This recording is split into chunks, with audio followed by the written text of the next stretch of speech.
I'd like to point out here that each team is using their own league football. Two leagues have different footballs slightly. Stenerud kicking off, same deep end. Clinton Jones at the top and Charlie West, number 40. Stenerud kicking into the wind, gets it up high. It'll be returned by Charlie West, who takes it, fumbles it. Kansas City has it. Kansas City has the football inside the 20-yard line. The last time Stenerud kicked off, West took it on the fly. I was surprised he caught it. He didn't this time. He had to come a long way as that ball hung up there a long time. Stenerud kicked it against the wind. Looked as if it might have been recovered by number 65, Ramey Prudhomme. It was Prudhomme who picked up the football at the 19-yard line for Kansas City. So after getting a field goal, only 12 seconds to go, Kansas City gets the ball back again. Eddie Dawson calls the play. Otis Taylor goes to the left side along with Frank Pitts. They have their two fast wide receivers to the same side. And here's Dawson being belted by Jim Marshall. Number 70. What do they say about Marshall, Pat? Of the front four, or possibly in football, Marshall, number 70, is the quickest off the ball. For an offensive tackle who hasn't played against him, he'll be by you before you realize it. He caused a loss of 7 yards, second down, 17. By the way, we might tell you that Dave Hill, who we thought might have been injured just a bit on the last series of downs when Kansas City had the ball, is back. So the problem we anticipated did not materialize. Hill is number 73 at right tackle. E.J. Hollab at center, Mormon and Buddy at the guards, and Pryor and Hill at the tackles. Here's the delay to Hayes. Hayes to the 15-yard line. That's what Pat Summerall meant earlier when they talked about how quick Wendell Hayes tackled it. Excellent call by Dawson, too. Second and long yardage, an excellent block in front by E.J. Hollab, the offensive center. Hollab ran Larson right out of there, didn't he? He certainly did. Finally, the tackle made by Winston, and Hayes, in addition to being quick, obviously is very strong. The ball's at the 14, and it's third down and 5. Now they shift out of the eye. Advantage to the right side. Dawson rolling right, throwing end zone to the 5-yard line. It'll be a first down as it's caught by Otis Taylor. Otis Taylor had been to the goal line, and he came back to receive that one. What a job he did to get his feet down in bounds. That could give you some indication of the kind of body control he possesses, as he did a tremendous job to get his feet down without being out of bounds. What a strike by Dawson. What a day he's having, Pat. His figures now read how? 6 out of 9 for a total of 83 yards. First and goal from the 4. Minnesota allowed only 6 touchdowns on the ground all year. Hayes and Garrett in the eye. Dawson to Garrett. Nothing doing. The whistle blows as he is wrapped up by Marshall and Larson, with Marshall the primary tackler. A lot of times when they get down in this area, the 5-yard line with first and goal or second and goal, they'll run out of this set I formation. Arvanis might line up at a tight end. He might shift, but the other two setbacks will stay behind each other. Dawson, who's been struggling with bad knees, carried the ball only once all year long. There was some question during the week about his mobility, but certainly so far he's been getting a great job done. Second and goal from the 5. Kansas City already leading 9-0. Another busted play as he didn't get the snap quickly enough from Hollab, and it draws a flag. The backs had started to move as Dawson gave the snap call. Paul Dixon made the tackle on Dawson and will check the penalty. That was second and goal. They could make it third and goal. Lester Richardson reports into the game for Kansas City. He's a wide receiver. Penalty is declined, and it's third and goal from the 5-yard line. Pitts comes out. Richardson has replaced him. Richardson is number 30. They have 5:38 left in the half. Richardson goes left. Taylor is split right. Arvanis is on the left side, and here's Garrett slanting in. He ran by Dixon with the extra defensive lineman who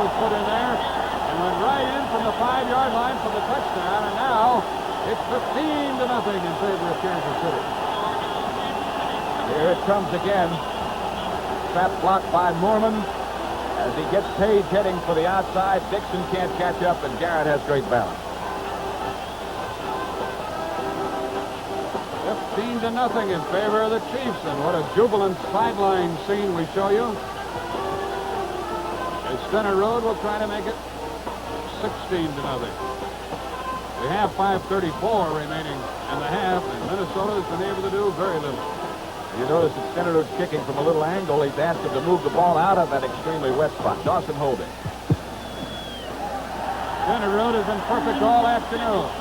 The score mounts to 16-0 Kansas City, and back with the Chiefs kickoff in just a moment. Hey, Harry, how's the boy? You're looking good. Hey, how's the family, huh? She is? Hey, that makes 6, doesn't it?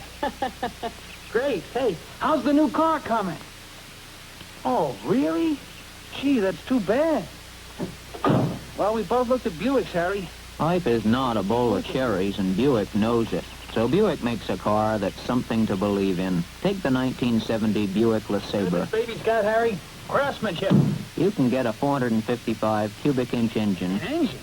You think you a new Buick cooling system that should never overheat, a radio antenna in the windshield. I'm cleaning the antenna. And we build our cars with product integrity, traditional craftsmanship. The rest of the world may vary in quality, but if we can help it, and we can, we'll always be something to believe in. Wouldn't you really rather have a 1970 Buick, Harry?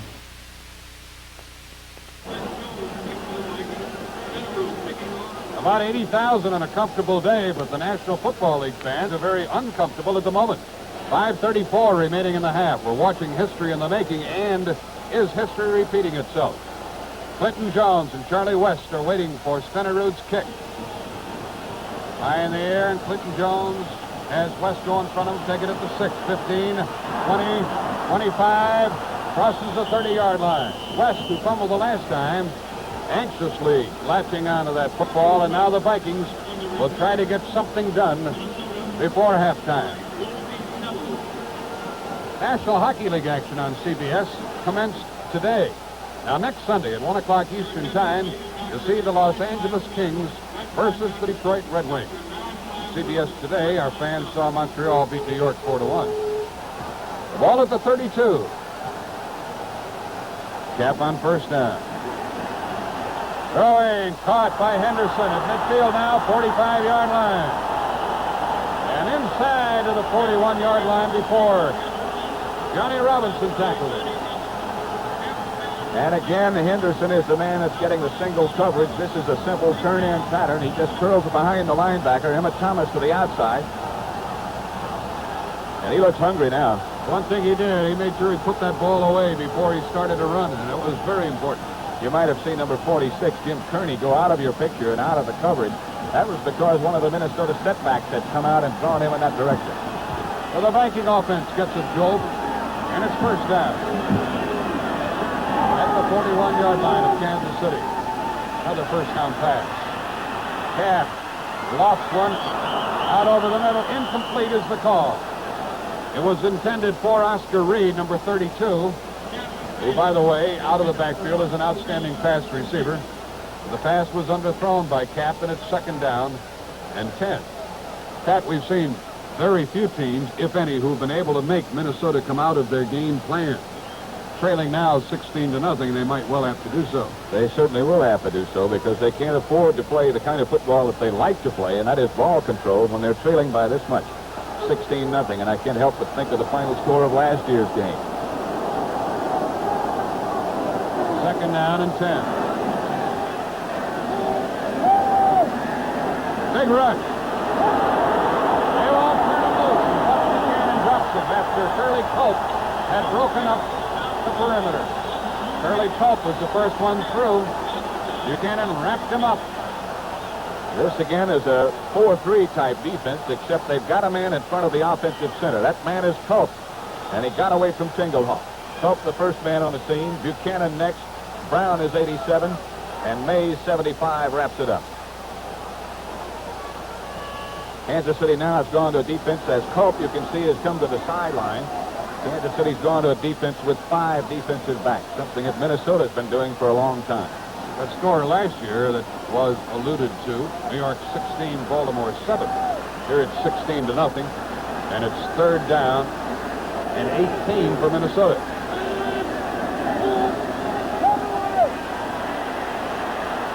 Cap has one almost picked off by Marcellus. Was intended for Henderson, and boy, he had no less than 5 defenders around him. That's as a result of those extra defensive backs. Goldie Sellers is number 20, who was involved in that coverage, like Marcellus. Now a punting situation, and Willie Mitchell goes back deep along with Mike Garrett. And Bob Lee has been one of the busiest men for Minnesota, but this is a field goal attempt from the 44-yard line, of 56 yards by Fred Cox. Trying to take advantage of the wind. It's going to be returned by McVay. He's to the 20. Did not get to the 25-yard line, but Kansas City has the ball back again with Nick Tingelhoff making the tackle for Minnesota. Well, you've seen a lot of halftime shows this year and in other years. What a dandy we have lined up for you today. That Southern University band, Al Hurt, Marguerite Piazza. This will be one of the greatest shows you have ever seen, so don't go away. 3:25 remaining in the half, clock running. See if Kansas City, well, see how they play it as they lead 16-0 from their own 24. They started the running play with Wendell Hayes and McVay. And McVay, who's 5'9", weighs 182, wearing number 6. Lost a yard as Alan Page got him first, and then Lonnie Warwick, number 59, got to him, middle linebacker. Warwick is worth talking about. He's a guy who a couple of years ago might have been a little bit overweight, but he worked extremely hard to get his weight down, get himself in excellent shape, and what a hitter he is. We've seen him really put out some shots. Here's a pitch to McVay, and he cuts back inside. He gets to the 25, and it'll be 3rd down. And 9 coming up with Alan Page making the tackle, number 88, along with Roy Winston, the outside linebacker, number 60. We're getting down now to the point we'll have this 2-minute warning. Not too long. 2:20 remaining in the half. And as you think ahead, neither team has used a timeout yet. Both Kansas City and Minnesota have 3 left. So still plenty of time for lots of action. Consider the fact, too, that Kansas City will be receiving the second half kickoff. Dawson doesn't want to run any more plays until the 2-minute warning. He'll get the wind again.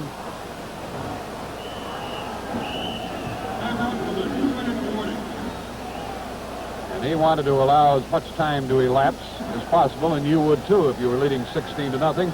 He comes to the sideline to talk to Hank Stram, who's got to be one of the most even-tempered people in this game of football. Throughout the week, regardless of what he was asked, regardless of what situation he might have found himself placed in, he approached it in the same calm manner. What a job he's done as the Kansas City coach. The only one they've ever had, and the owner of the best record of the AFL teams in their 10 years of existence. On the far side, the gentleman on your left, as you look at it, talking to his middle linebacker, Lonnie Warwick now, number 59, is Bud Grant. He's talking about outstanding jobs. He's done one, too. And as you watch this game, and with the score 16-0, don't write the Vikings off. You might remember a couple of weeks ago, in their playoff game against the Los Angeles Rams, they went into the dressing room at halftime trailing 17-7. They came back to win that game 23-20. It's a 3rd down play confronting the Chiefs from their own 25-yard line. As we resume, following the 2-minute warning, it's 3rd and 9. CBS bringing you the Super Bowl game from New Orleans. Both Pitts and Taylor go to the left side. Urbanus, the tight end, is on the right side. It's 3rd and 9. Dawson stays on the ground, and McVay running to the short side. He did not get a first down, or perhaps he did. Carl Eller tackled him. He had to get to the 34-yard line. We'll see where they give him his forward progress. Surprise call by Dawson. I'm sure that Minnesota was anticipating pass that time with 3rd and 9. Both Eller and Winston got caught inside as Kansas City was able to get both their guards out and get outside. What a big measurement, Pat. If they get the first down, they might kill the clock for the half or even get some more points. If they fail to get it, well, they got it. So we can't talk about that anymore. I was going to say if they failed to get it, they could not have gambled. Not at this point, because Minnesota would have gotten the ball, of course, in good position. The ball is at the 34-yard line. Quite a call by Lenny Dawson, and you can be sure that that call came out of the sideline huddle we showed you during the timeout. First down from the 34. There's Dawson on the end around again to Pitts. Winston missed him. Pitts gets to the 45-yard line. Carl Eller chased the play, caught up with it, and made the stop. This is that same end-around play as Dawson fakes to his runners to the right, to Holmes, or to Hayes, rather, and gives the ball to Pitts, and there's some of that great speed. Winston had to fight off 2 blockers in front of him. Both Hill and Moorman were out in front. Finally, he's knocked out of bounds by Eller. Funny thing, Pat, NFL teams had defense that end around so well that we saw very little of it work effectively this year. They run it in an entirely different way. It has been effective. The quickie to Taylor. The tackle by McBee. We have 1:22 remaining in the half. See if Kansas City wants to stop the clock. The clock is official for the Super Bowl game. Clock is running. 1:10 remaining. A little bit further, and Stenerud could be in the picture once more. He certainly could. Dave Hill is left again at offensive right tackle. His place has been taken by 65, Ramey Footham. Here's the draw play to Hayes. That was 2nd and 7. Hayes got down into Minnesota territory. Gary Larson tackled him. And now Kansas City stops the clock with 49 seconds remaining in the half. The score, Kansas City out in front 16-0. The ball is spotted at the 49. And it'll be a 3rd down play. Now Hill goes back into the game. He's that right offensive tackle, number 73. Ramey Prudhomme had replaced him, but he comes back out. So he's got to be hurting, Pat, but hanging in there and wanting to play. Just checking statistics, Jack, as you get a look at Bud Grant on the far sideline. And Frank Pitts is both the leading rusher and the leading receiver for Kansas City in the first half. And I know who the leading passer is in this game. Well, certainly, you must know it's Lenny Dawson, who now has thrown 11 times, I beg your pardon, completed 7 for a total of 86 yards. 49 seconds remaining in the half. You have to remember that in this quarter, Kansas City is moving into the wind, and so Stenerud's effectiveness is diminished somewhat. Taylor's to the right side. And now they go into the shotgun formation. And Lenny Dawson throws, and it is almost intercepted by the linebacker, Wally Helgenberg, had his hands on the ball as Kansas City shifted into the shotgun formation, or what used to be called a short punt. He almost drew a penalty from Minnesota, but they didn't make contact. And they got back in time. That's not something that Kansas City has just figured up this week. They used it in preseason against the Los Angeles Rams with great success. So, a punting situation, and we see Gerald Wilson for the first time. Charlie West goes deep, along with Grimm. And a fair catch is called for by Grimm at the 15-yard line, and the Vikings will go from there. We didn't have a chance to tell you about Gerald Wilson's punting this year. He averaged 44.4 per kick. We have a flag down and a discussion of some sort. 38-second remaining in the half. Looks like they're going to kick it over. As we told you a few minutes ago, Minnesota has all 3 of their timeouts left. Kansas City has 2. But only 38 seconds with which to perform. A penalty against Kansas City moves the ball back to the 46-yard line. And we have a motion procedure, backfield in motion. So Wilson will punt from inside his 30-yard line. Get it away from inside his 35. Again, it's Grimm and West deep. Grimm's 27.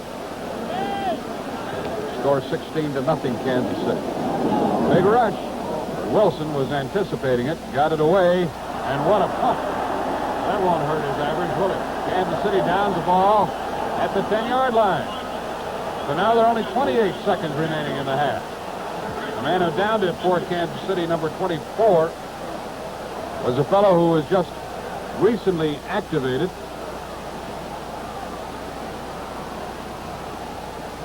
'24 is Caesar Belser, and if you watch the special teams for Kansas City, he is almost always involved in tackling. Now less than a half minute remaining in the half as Joe Kapp at the goal line steps into the pocket and throws long for Washington, who's double covered and incomplete. Johnny Robinson was out helping out along with Emmett Thomas, and did Kapp throw that ball a long way. That ball traveled 50, 70, about 75 yards in the air. A lot of people have the idea that Kapp can't throw the ball a long way. He does throw a ball that wobbles quite a bit. As you can see, we have 13 seconds left now. But he fired that one out of the gun from the end zone about 65 yards in the air. That ball wobbled for 65 yards, and Washington almost caught it. 13 seconds left in the half, 2nd and 10 from the 10. 5 defensive backs in for Kansas City. And now Kapp runs into his running back and runs for a couple of yards. And let's see if Minnesota calls timeout. They let the clock run. Clock is official, we mention again, and that ends the half. And listen to the Kansas City fans. Oh, they love it from the Super Bowl. The end of the first half with the score. Kansas City 16, Minnesota nothing.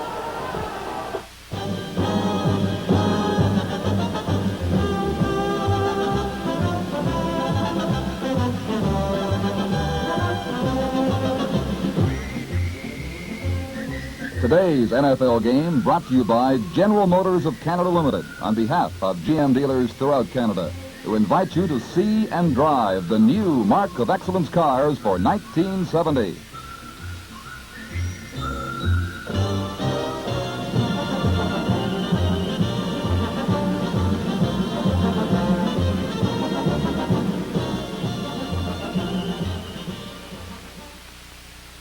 The Super Bowl continues following station identification.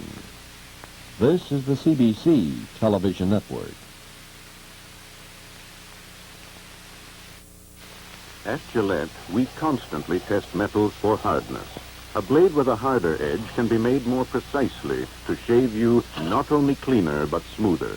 We tested stainless steel and chromium, then our new alloy.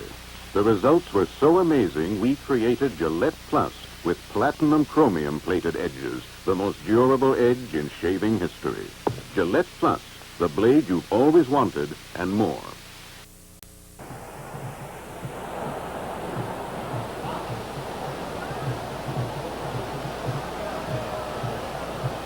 This is Jack Whitaker, and ladies and gentlemen, the World Championship Super Bowl game proudly presents for your halftime enjoyment Way Down Yonder, produced by Tommy Walker.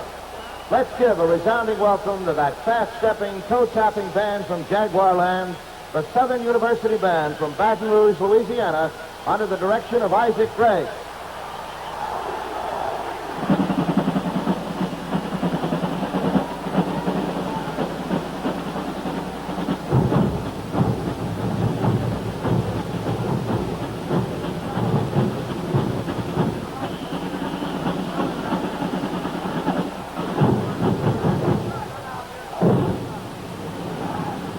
Join us in welcoming the band and all the watching world to Way Down Yonder in New Orleans.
They say care forgot this city. We hope you never will. New Orleans, the Crescent City. New Orleans with streetcars named Desire, traveling on streets paved with dreams. There was Bourbon Street, named for the Duke of Bourbon, but now reigned over by a king. His name, Al Hurt. His scepter, a golden horn. And here's the king, taking us down the first street of dreams, Bourbon Street.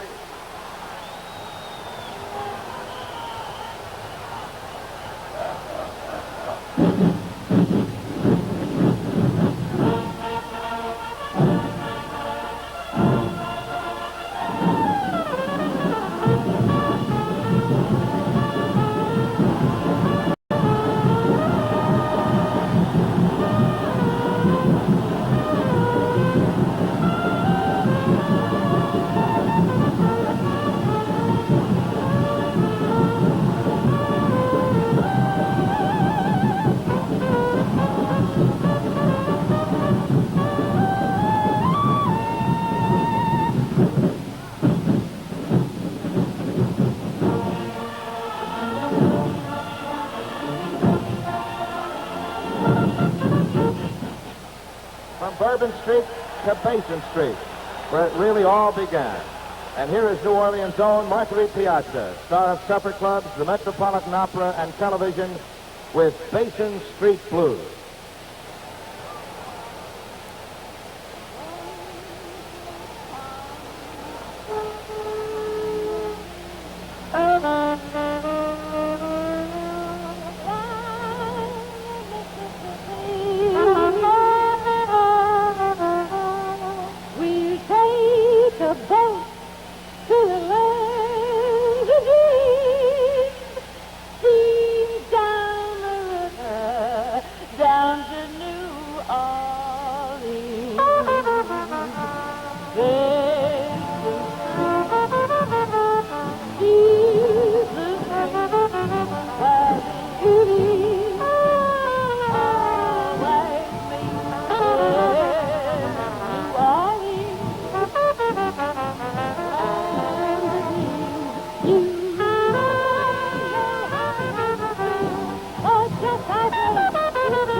And here is Southern University's Super Bowl step.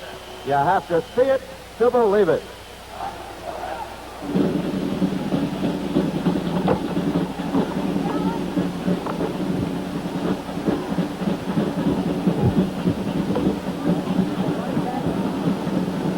From Basin Street to South Rampart Street, named for the old city's protective wall.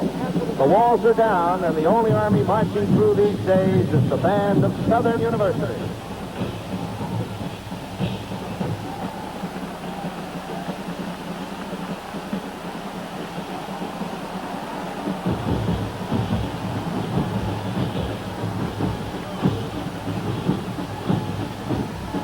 They play South Rampart Street Parade.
gray January day, 155 years ago, at a Chalmette plantation south of New Orleans, a general named Andrew Jackson and a young pirate named John Lafitte led the battle for New Orleans. These two unlikely allies engaged the mighty British Army. It could only happen here. Unbelievably, it did.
When the smoke cleared, the British had lost 1,975 men killed, while the American casualties were 6 killed and 7 wounded. The defeat of the Redcoats saved this city and made the western expansion of our new nation possible.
Life, too. An era of opulence secured by fortunes founded on sugar and cotton, nurtured by the mighty Mississippi. On its banks, a dream world of garlanded galleries, winding stairs, massive columns guarded by magnolia and oak. And on the water, a riverboat, Southern Bells leaning over its rails, tossing silver dollars at the bubbles behind the paddle wheel.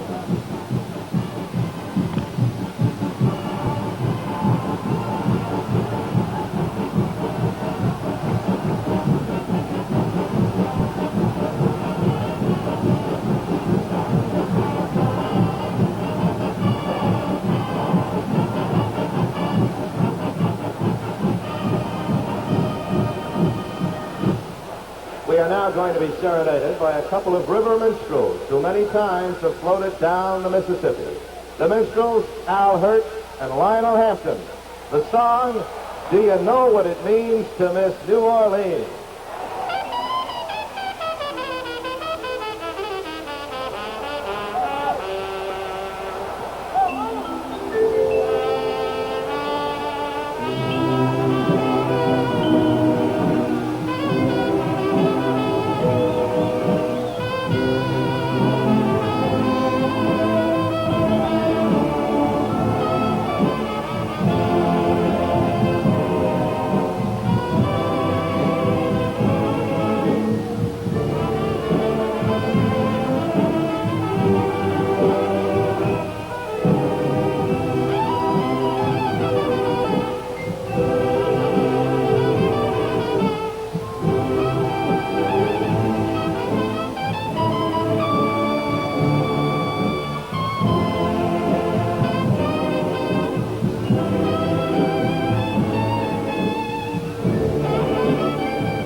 New Orleans is the place where jazz was born, and a man can also depart by it.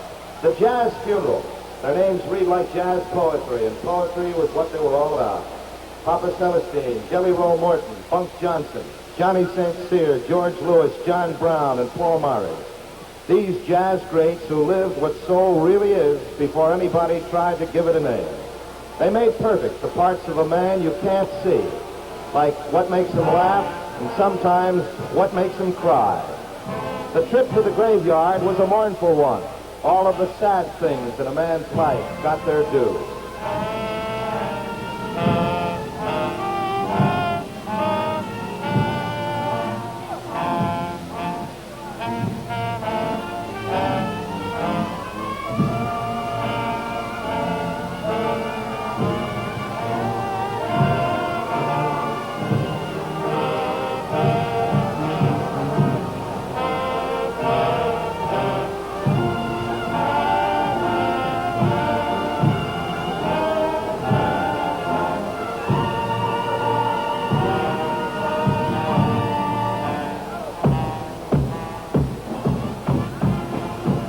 The jazz on the trip back from the graveyard was something else again.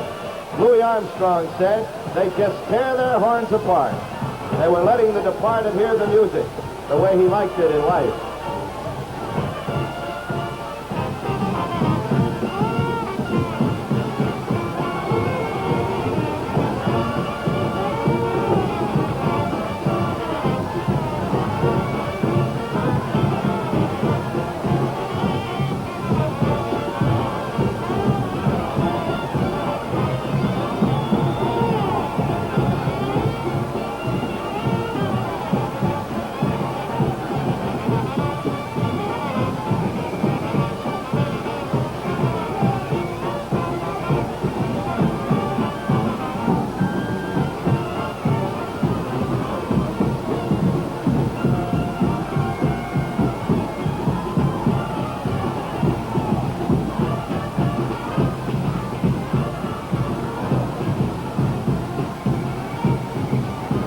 Fantasy, things as they were, as folks would have them and occasionally as they are, come together in a wild and dazzling package of glittering beads, floats out of dreams, music and maskers, all coming together in a revelry called Mardi Gras. A million words couldn't tell it like it really is, but Albert Torn comes close. So, come to the Mardi Gras.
Mercury Piazza, Lionel Hampton, Doc Severinsen, the Southern Band, the Onward, and the Olympia Brass Band all thank you for joining us way down yonder in New Orleans.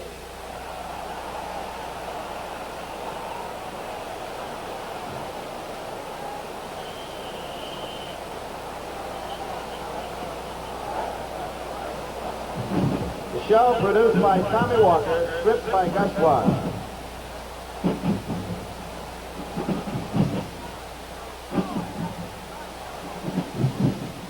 We're almost ready to begin the second half with Minnesota kicking off to Kansas City. Who are you? Oh, how you doing, Guy? I'm your neighbor. Oh, didn't I tell you we share the same medicine cabinet? It's a new modern apartment. Hey, I see you got silver rice guard. New antiperspirant. Yes, sir. Stop soda, keeps you dry. Yeah, it does. Yeah, I know all about that. I got the regular rice guard. Yep, one shot and I'm good for the whole day. Two kinds of people, two kinds of right guard. Mona!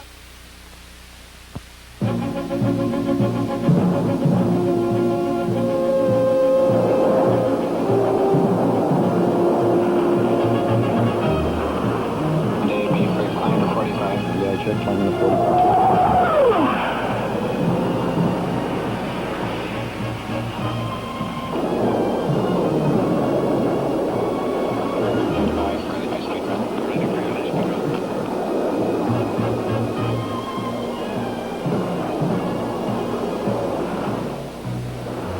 When there's a hot new plane to be checked out, they call on Bob Seamer. He's the man they count on to do it right. Bob Seamer's ale is Red Cap because he likes an ale he can count on to deliver quality every time. Bring us a Red Cap. When a man says Red Cap, it says a lot for the man. Red Cap, the quality ale from Carling. And now back to the Super Bowl in New Orleans. Here at the Super Bowl in New Orleans, this shot is from the Goodyear blimp, America. And there she be, high above Tulane Stadium. With another mode of transportation also in your picture. What a great halftime show that was. I'm sure you'll agree. And now, let's look at the scoreboard, and it still says Kansas City 16, Minnesota nothing, Pat, with both teams back on the field. We were speculating a minute earlier that possibly, although the bench yet, that it might be Garrett Quazzo starting the second half at quarterback for the Vikings. We'll have some highlights of the first half to show you. It's 16-0. This is a record-setting field goal by Jan Stenerud of Kansas City, 48 yards away, breaking the record held by Don Chandler of Green Bay. And that put Kansas City ahead 3-0. Here is the Kansas City touchdown, the only touchdown in the first half, by Mike Garrett behind a great block by Mo Moorman. On the defensive tackle for Minnesota, Alan Page. And that's the way it stands right now, 16-0. Kansas City has dominated the first half. The only order of business remaining is to remove some of the Mardi Gras floats from the playing field. You see the Kansas City team huddled in front of their bench. They are the home team here, and they're trying to repeat for the American Football League. Let's check some of these statistics from the first half. And as we said, Kansas City has dominated the first half. They've dominated it statistically as well. 10 first downs to 4, 147 yards to 96, 77 yards on the ground to 24, 70 to 72 passing. Dawson was outstanding in the first half, 7 of 11. Joe Cap, 8 of 14. Minnesota has fumbled twice, and they have turned out to be crucial. And there was an interception on behalf of Minnesota by Paul Kress in that first half. The deep men for Kansas City, as we start the second half, are Wendell Hayes, number 38, and Robert Holmes, number 45, who's closest to you. There's Fred Cox, who was in the game in the first half only to try and miss a field goal. And he'll be kicking off. Now, many times he'll kick the ball rather than straight away into a corner of the field. Try to make the receiver go handle the football. It's very accurate. You can see he has the ball teed up the right hash mark. And he does kick to Wendell Hayes, who starts out of the end zone and is to the 10. And at the 15, he is stopped cold. And Kansas City goes from there. Kansas City leading 16-0.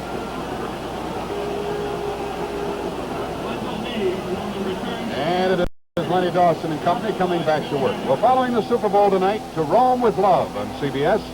And Ed Sullivan presenting his new entertainment team, Tiny Tim and his new wife, Miss Vicky.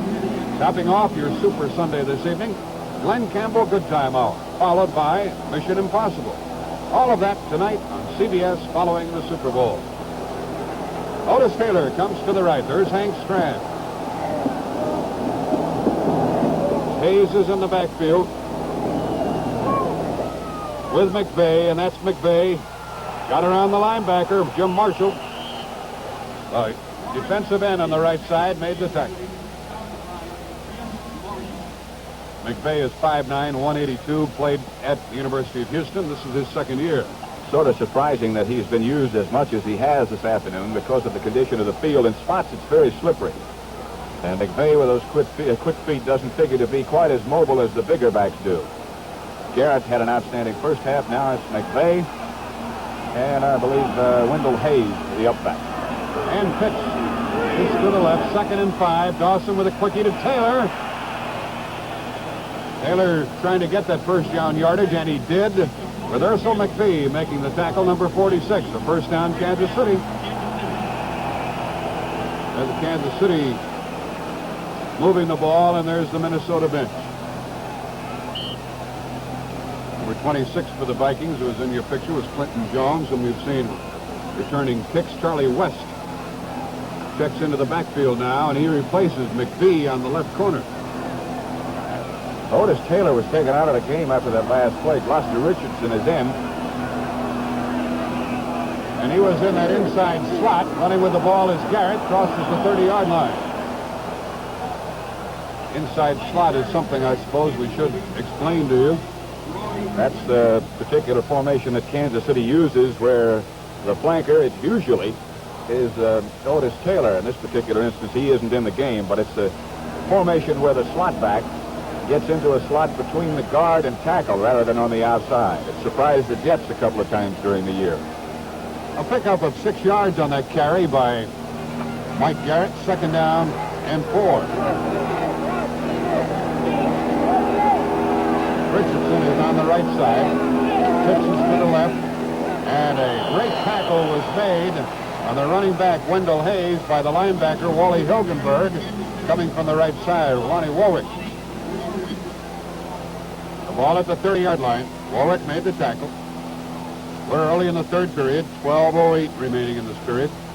Kansas City in a position now where they could play their own type of football game, the kind of thing that they like to do. They can keep it on the ground except in obvious passing situations. This is one of them. Minnesota, on the other hand, in a position where they might have to gamble a little. We might expect them to blitz this time, although not necessarily. But watch the linebackers. They'll be a key. 3rd down and 6 from the 30.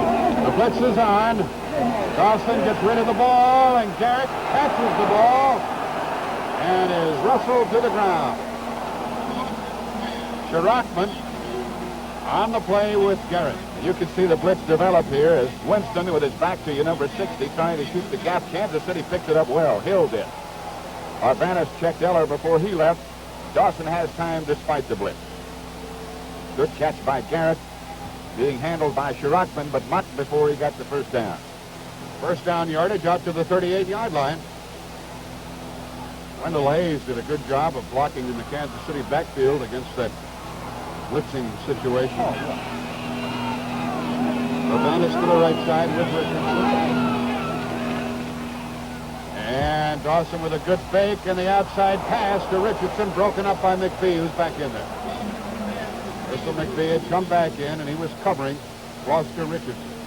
It'll be 2nd down. Not that Richardson isn't a good receiver, but Otis Taylor, the man he's replaced, is I guess you'd call him a super receiver, and the Kansas City offense loses a little bit when Taylor leads. Ball at the 38, 2nd down and 10. Kansas City received the second half kickoff. They've kept the ball for 4 minutes and a few seconds.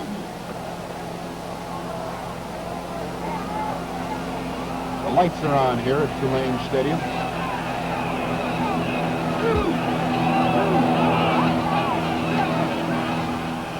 Dawson in the pass, screens it to the left to Hayes. Hayes, here's see Marshall come back on that play. Jim Marshall had been chasing Dawson, saw the screen, turned, chased it, and made the tackle. We told you how quick he was, and the Minnesota people will tell us that he is the quickest of the front four, quickest off the ball, and probably the fastest. He was involved in the blocking. Kansas City was screening on him, yet he still got downfield and caught one of the fast backs. We're talking about Marshall, and he's playing against a former teammate of his. That would be Jim Tyre at Ohio State. The ball at the 41-yard line. 3rd down and 7. Urbanus to the right side. Dawson rolling right. Throwing, and it's caught by Urbanus. The flag is down. Urbanus we've got a hold against Kansas City. Lonnie Warwick made the tackle on the tight end, but a holding penalty coming up. As Dawson rolled, it appeared that Carl Eller, the defensive left end for Minnesota, might be getting away from the offensive tackle on that side, Dave Hill. And rather than have him take a good shot at Dawson, Hill just grabbed hold. So instead of a first down, the Chiefs find themselves back inside their 20-yard line at the 19. And facing long yardage. John McDonough, our referee, tells us it's holding. There's Bell, number 78, the outstanding linebacker on the left side for Kansas City. Chiefs were called early in the game for roughing the kicker, but outside of that, this is the first major penalty that they've been tagged with so far. They played an excellent football game. It's 3rd down and 29. And Minnesota now goes with the 5 defensive backs as Dale Hackbart is in. Paul Dixon is out. Gary Larson, I should say, is out. So it'll be a 3-man rush for the Vikings. And Garrett runs wide, needs long yardage, and got only to the 25, and it'll be 4th down. Dale Hackbart, who had just come in to help out on defense, made the tackle, number 49. And the punter, Gerald Wilson, comes into the game for the Chiefs, who are out in front 16-0. 9:45 left in this 3rd quarter. Hackbart to the sideline. Minnesota needs a break now. Watch their front fours. You can look at their bench. Watch their front line and see if they put the rush on the kicker, try to block Wilson's kick, or if they try to set up a punt return. They need one of the two. West is deep along with Grimm. They're inside their 40 for the Vikings. It's a big rush. They don't get there, and Wilson really put a toe into it. Drives West back to the 22-yard line. 25 to the 30. And down he goes.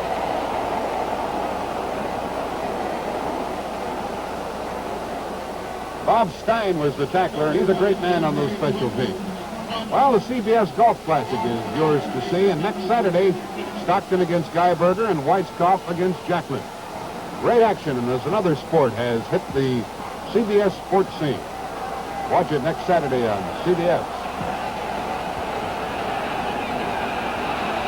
It's Cap in there at quarterback with Osborne, with Brown. And here's Bill Brown, hauled down from behind by Curly Culp. You've heard of the quickness of Culp, and he just looped around and made the hit on Bill Brown right at the line of scrimmage, 2nd down and 10. Pat, you know, these people are playing for $15,000 per man on the winning team, half of that for the losing team, but you never hear the players talk about that money. They just talk about the pride and the prestige involved in winning a game like this. 2nd down and 10. Fake to Osborne. Cap running with the ball. And it is complete beyond the 45-yard line. And that'll be a 1st down for the Vikings. That's Emmett Thomas down, the right cornerback for Kansas City. He got popped from behind by Beasley and by one of his own men. And Beasley has to go off the field shaken also. And he is replaced by Kent Kramer, number 89. So Emmett Thomas is down and out, and it costs Kansas City a timeout. 7:55 remaining in the 3rd quarter. There's a timeout with the score, Kansas City 16, Minnesota nothing. Let's pause for a moment.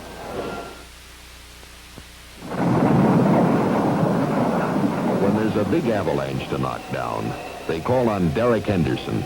He tames avalanches before they do any damage. If this one isn't knocked down now, 10,000 tons of snow will come thundering down on a ski run.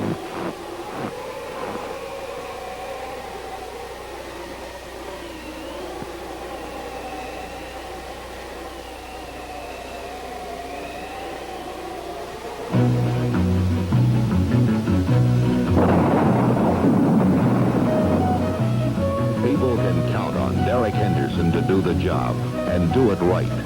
Derek Henderson's ale is Red Cap because he likes an ale he can count on to deliver quality every time. Can I have a red cap, please? When a man says Red Cap, it says a lot for the man. Red Cap, the quality ale from Carling's. Emmett Thomas remains in the game, though he was shaken on that last play, but Kent Kramer has replaced John Beasley at tight end. There's Beasley, number 87, along the sideline, along with Jim Marshall, and we'll watch for his return. He's supposed to be just shaken up. Interesting to see right here if Cap goes to work on Thomas, thinking that he might be hurt. A first down play from the 46. And the straight-ahead running play to Bill Brown, Buck Buchanan, the primary defender. Number 86, 275-pounder from Grambling. The sun has put in an appearance here late in the day in New Orleans, and the lights are on. The ball is at the 48, second down and 8. We told you that Beasley was just shaking a bit. He's back in the game now. And Thomas also stayed, so apparently they both just had the wind knocked out of them. Beasley is split left.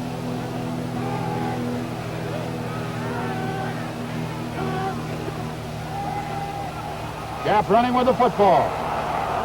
And down he goes at the 45, shy of a first down. It'll be third down, and Willie Lanier, number 63, put it to him. And he didn't want to pass up that opportunity to nail the opposing quarterback. Not often you get a shot at a quarterback. And Lanier has a reputation of being a great hitter. He's the middle linebacker. Cap back to pass. Protection not all that bad. Cope almost got loose. 61 you can see, and so did Buchanan, and they chase him out of the pocket. Lanier coming over from the middle linebacker spot with help from Bobby Bell, number 78, the other linebacker on that particular side.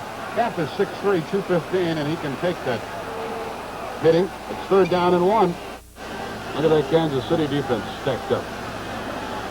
Osborne. He was really driving, and it's going to be probably close enough to measure. As we look at it from here, it looks like he just barely got it. That was a third down play. If they don't make it, Pat, they're going to be pretty well forced to gamble here. 6:22 left in the third quarter.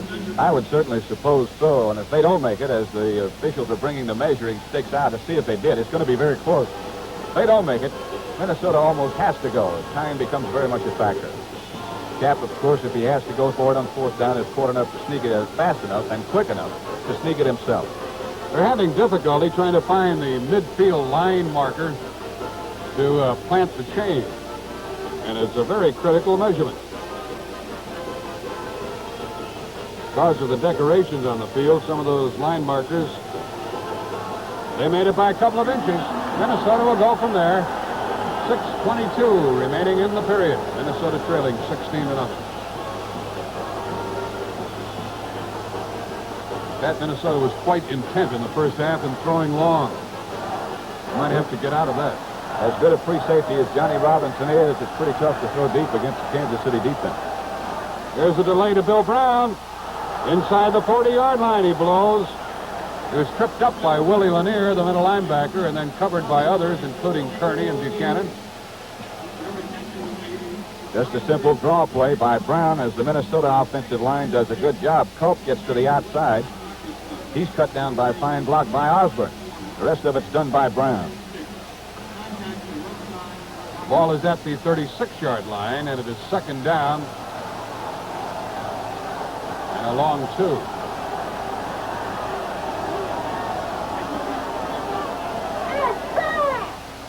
The fake to both running backs, and now the screen to Brown. Brown is inside the 30. That's a first down for Minnesota. Before he was tackled by Buck Buchanan, who chased the play. 5:20 remaining in this third period. The reason I keep mentioning the clock so often is that Minnesota needs 3 kind of scores. That is 2 touchdowns and a field goal to take the lead. And The clock keeps ticking away. There's Marshall. There's Winston on the sideline. Ball at the 25, a first down. Kansas City staying in that odd defense. This time it's Buchanan in front of Singlehoff, the offensive center. Cap rolling. Going on the run, and it is caught by Henderson. He might have a first down with that one with Jim Marcellus covering him. Roll out by Cap. Marcellus with his back to you, number 40. Henderson is 80. That's what Marcellus' reputation is, that he's a bumper. He likes to hit the receiver at the line of scrimmage. That time Henderson got away from him. Cap did a good job getting away from the Kansas City rush and getting the ball to him. Marcellus is only 5'11", but after he makes that bump, he has the speed to stay up with those receivers. And it's short of the first down. It'll be second down and a couple of inches. Bob Lee is the punter. He's number 19, but you see Bud Grant talking with Joe Cap about this situation. This could be a gambling down for the Vikings. Could be, as it's second and just a few inches. Cap could go for the touchdown in this situation, keeping in mind that he still has 2 more running downs in which to pick up his first down. Kansas City allowed only 19 touchdowns all year during the regular season, and 6 of those on the ground. There is a timeout being indicated by the official. I think he's waiting for the chorus to get out of the end zone, and he is. So the gals have stopped the boys for a while here with 4:42 remaining in the third quarter. Second down in inches for the Vikings at the 15.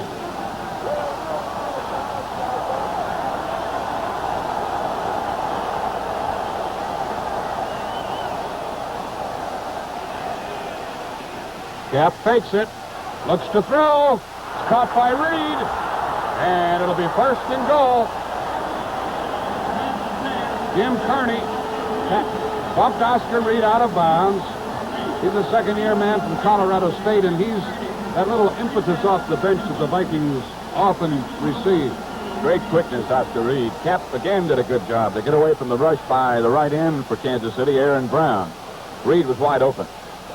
It's first and goal from the 4 as the Vikings try to get on the scoreboard for the first time today. Henderson goes to the right.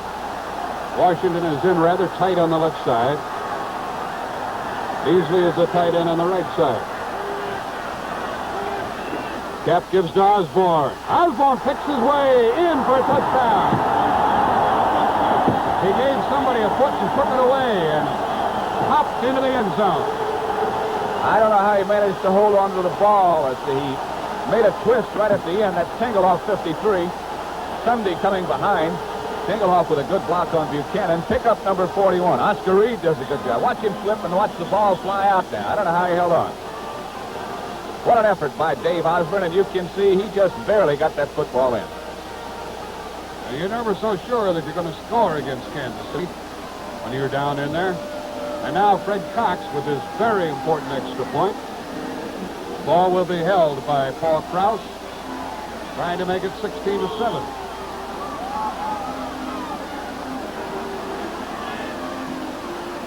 Krause gets it down. Cox gets it up and through. 16-7 in favor of Kansas City.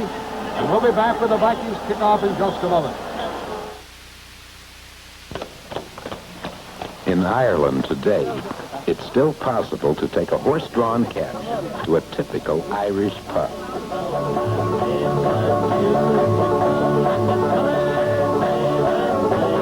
And today in Ireland, the beer you see a lot more of is Carling Black Label.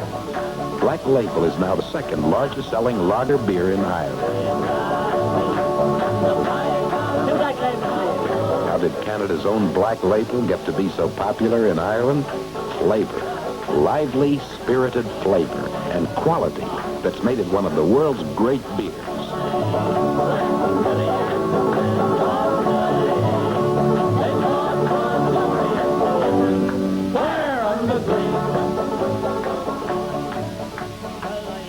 Have a Black Label. So good, it's made Canada famous for beer throughout the world.